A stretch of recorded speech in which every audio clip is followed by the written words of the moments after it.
সে আমার প্রিয় নাতি। গতকালকে আমি দেখলাম ফেসবুকে সে সবসময় এটা করে আসছে, দুর্গত মানুষের সেবায় এগিয়ে আসে এবং তার স্ত্রী একইভাবে কাজ করে, স্বামীকে সহযোগিতা করে। 10,000 মানুষের জন্যে রান্না করেছে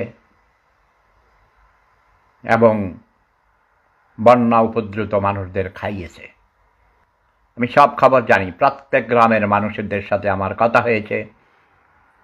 আমি সারা পৃথিবীতে ছড়িয়ে ছিটিয়ে থাকা প্রায় 2 কোটির উপর প্রবাসীকে অনুরোধ করেছি, যে যত পারেন কমপক্ষে $100 করে, বা ইউরোপে যারা তাকে 100 ইউরো করে পাঠাবার জন্যে, অতিরিক্ত পাঠাবার জন্যে, হোক তার আত্মীয় স্বজন পরিবারের সদস্যদের কাছে হলেও বাংলাদেশের ভিতরে যেন রেমিট্যান্স যায়, টাকা যায়।